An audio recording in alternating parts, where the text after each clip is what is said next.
Hello, everybody. Welcome back to the Wrestle Podcast, episode number 62, usually brought to you by me, Tanner Fred, and co-host Zach Foreman. Unfortunately, schedules work, Zach can't be here today. Hope to have him back next week for usual scheduled broadcast programming.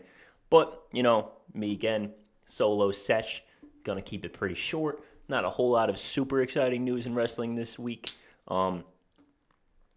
If you haven't watched our video from last week, definitely go check that out. Our Clash of the Castle recap.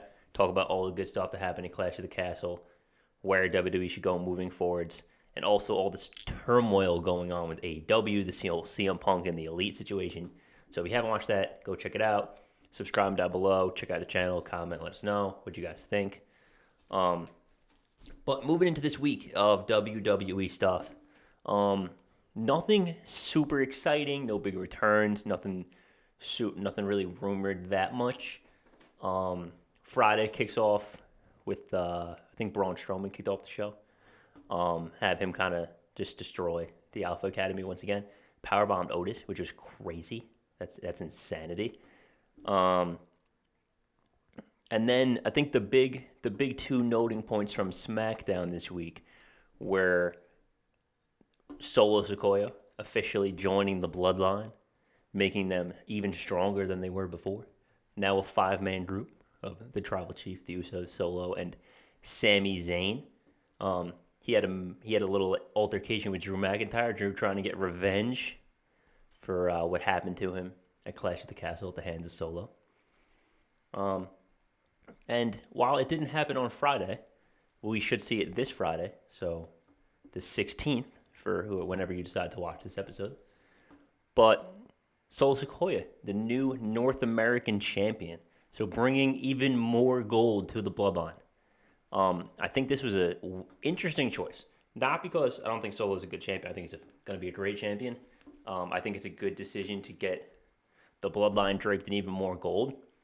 But it appears as though this means Solo will be pulling double duties between NXT and SmackDown, maybe even Raw, depending on how the air quote brand split continues to work. But seems like that feud at least is heavily focused on SmackDown. So, and it seems like we're going to be moving away from Drew and the Uso family and move more into Drew and, why can't I think of his name? Oh my God, help me. Karrion Kross. That is who I'm thinking of. So that will be a very good feud. That'll kind of be, I think, like a number one contenders feud, air quote. It appears as though Roman will not be on Extreme Rules, although we'll see how that goes. A lot of people are saying, a lot of the rumors backstage this past week has been with Braun coming back. It's not a matter of if Bray Wyatt will come back, but when Bray Wyatt will come back. So it seems that they'll be saving that for a big pay-per-view. So if I had to guess, Saudi could be one, although I doubt it. Because when that will take place, like literally like during the middle of the day, I doubt they do Bray in the middle of the day in Saudi. So Survivor Series is one place to look, especially if they have Roman a part of a traditional 5-on-5 and not part of some weird champion versus champion thing that they'll end up doing. But him and Braun would be interesting. Braun Breaker, that is. But I don't think Braun's that good yet. I don't think Braun's close to that good yet. And Braun's pretty good. So Survivor Series, one place to look. If not Survivor Series, you probably won't see Bray till January for the Rumble. That would be crazy to have Bray and maybe even Cody come back in the same night. That would be insanity. But without looking too far ahead into the future, we have a new number one contender for the SmackDown Women's Championship. Ronda Rousey wins a fatal 5-way elimination match. She will go on to face Liv Morgan at Extreme Rules. I think this is tough because, honestly, Rousey is white hot right now. The crowd is definitely behind her. They love her. And Liv is kind of going to have to play a heel in this feud. But the problem, that's actually not bad. Because most of the women on SmackDown, other than I guess Shayna Baszler, if you count Toxic Attraction, we'll include them in there. But other than that, everyone is kind of a face. So I guess you could turn Liv heel, although I don't know if it's a good idea. I don't know how Liv will do as a heel. Her whole kind of character is that she works hard and she's this like super ultra baby face. But you could just have a babyface feud. But I don't know. I don't really love babyface feud. They're not really done that well most of the time. But we'll see how that plays out. That match will definitely have a stip of some kind. I'm not sure what. Maybe a submission match, just so Ronda doesn't get screwed again. Those submission matches kind of suck. If we're gonna be honest, they're just not good. Maybe no, I doubt they do I Quit again. I don't know. They'll find something. They'll find something for him. But that was really it for SmackDown. That was really the major stuff from SmackDown. Moving on to Raw for the week. Finn and Matt Riddle had a good match. Good match. It seems as though this Riddle and Seth feud is going to continue. It will probably be some kind of no DQ or Extreme Rules match at Extreme Rules. And hopefully that's the end of the feud. I think Seth's shooting again. But I don't know what will happen. It's a weird one. Because I feel like it should have ended at Clash of the Castle. But we're continuing this for some reason. So, I don't know. It's weird. It's weird with like non-title babyface, like ultra babyface versus ultra heel feuds, because the whole thing is that like the face doesn't stop until the heel gets like his comeuppance. But I mean, how many times are you gonna do it? And you can't just have the heel lose every time. Like Seth can't lose again.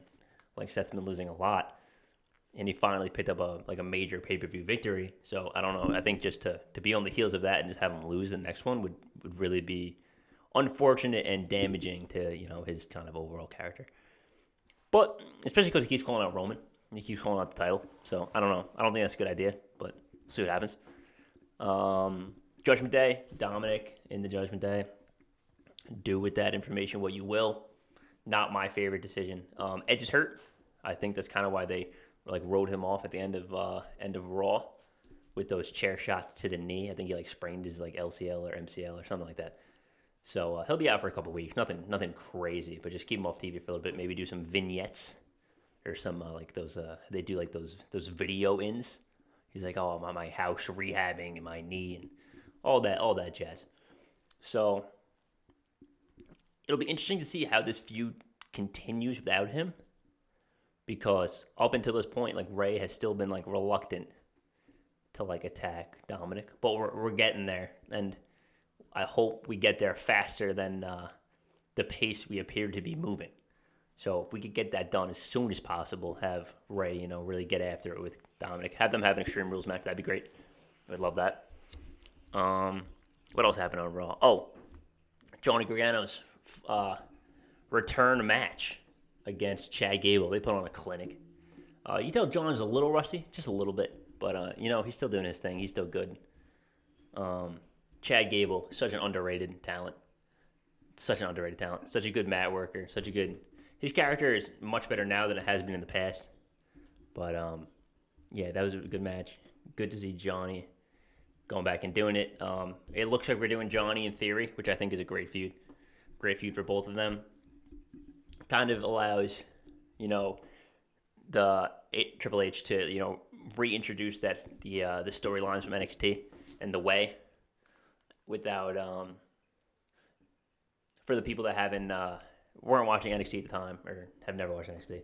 So it'll make sense for them why this feud is happening.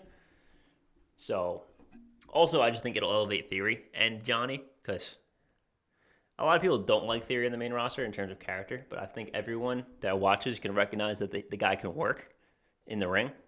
So for people who may not be super familiar with Johnny, having a guy who people know can go with Johnny will be really, really good. And, I mean, Johnny's a veteran, so, like, having him go with Theory, and they know each other so well just from the way, they'll put on some or hopefully one. I think it should just be one match, although it could be just Monday. I could see that happening. But I think they'll put on a hell of a match or series of matches. What else we got on Raw? Let me take a look. Big one. Sky and Kai is the new women's champions. Like I said, if you go back and watch last week, where we talked about, hey, I hope that they don't rip the belts off Raquel and Raquel and Leah just to give it over to Damage Control. That's exactly what they did. So, I mean, I don't know if it's a good idea to just correct the mistake you made the first time by just pulling the belts off of them, but it's kind of seemed like that's what they did. Unless there's some big story for Sasha and Naomi to come back and feud with Damage Control with Bianca, which is possible. It's there. Although we kind of just did it, but with like Asuka and Alexa Bliss. So I don't know if we want to run the same story again. Or if you're going to run a similar story like that, you can have them kind of like be together and help each other, but I wouldn't do it in like formal 6v6. So kind of just have like the tag teams feud and then Bayley and Bianca feud, but kind of like if they get jumped, maybe have like the tag team come help with that kind of stuff, but maybe like don't do like a full formal 3v3 because it wasn't that great last time. And I would argue if Sasha and Naomi are better than Asuka and Bliss, they're probably close. I don't think if they are better, it's not by a lot. And if they're worse, it's also not by a lot. So I think you get a very similar type of match in the way it went. So I just think that's a shame for Raquel and Aaliyah. I think Raquel is really, really good. I think she's women's champion within the next year, maybe even year and a half, maybe even 6 months, depending on how this goes. I mean, if there's ever a choice to win there's a future on Raquel Gonzalez to win the Royal Rumble. Hammer it. Get your money's worth while you still can. Because I don't know who else would win. Even if Charlotte comes back, I don't know if it's her again. The only other person I can think of is Lacey. But yeah, I would go Raquel. Have her get a main event, not a main event. I guess technically a main event, but get her a WrestleMania match under her belt.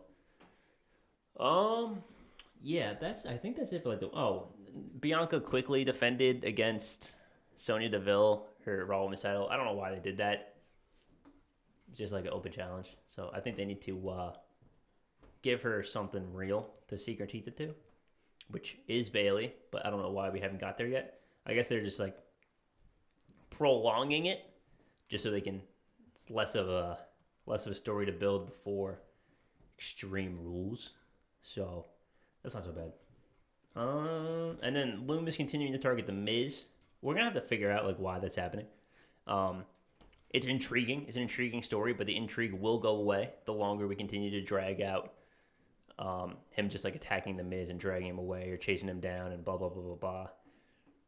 So eventually we're gonna have to get there, and I think we have to get there sooner rather than later, because eventually you're just doing the same thing every week, and then we're going to be like, oh, this is what Vince used to do, and blah, blah, blah, blah, blah. We're going to get back into that kind of conversation.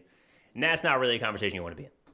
So, that's really it, man. Like, I don't have a whole lot of ideas to bounce off Zach, because Zach's not here. They're just ideas to talk about today. NXT. One more. Sorry. Big news, actually. NXT appears to be rebranding back to black and gold. A little teaser on Instagram. I think it was on Twitter as well. Of like the rainbow NXT 2.0, like switching back to not the old black and gold logo, but pretty damn close. So it appears Triple H said, yeah, nope, not doing that. Screw it. And is dumping it and bringing back the black and gold. So we'll see what happens with that. But that's really all I got for this week, guys. I know it's a super short episode. Hopefully, maybe that's a little bit more digestible. Maybe get some additional views on this. Thank you guys for watching every week. We really, really appreciate it. Everyone that watches weekly, we appreciate you so much. First-time viewers, thank you. Hope you stick around. Hope you enjoy what you hear. Definitely go back and watch last week's episode. Like I said, a lot more content, a lot more we talked about the future of WWE moving forwards. Like and subscribe down below. Comment. Let us know what kind of stuff you want us to talk about. What you're looking forward to with Extreme Rules. What you're looking forward to with the Bray Wyatt thing. What you think's going to happen with Black and Gold. All that good stuff. Any opinions, questions, topics you want us to talk about, anything. Let us know. We'll do it. We're more than happy to do it. We're looking for content to talk about, especially on slow weeks like this where there's stuff to talk about but nothing crazy to really sink our teeth into. So socials are down in the description. Instagram and Twitter at RussTold_pod. Or on Apple Podcasts or Spotify if you'd prefer to watch on there or listen on there. Maybe while you're driving to work, driving home from the gym, driving to the gym, in the gym, putting up 405 on the bench. Need some Tanner, Fred, Zach Foreman in your ear talking about wrestling. Go ahead, pop it on. All right, other than that, thanks again. Peace.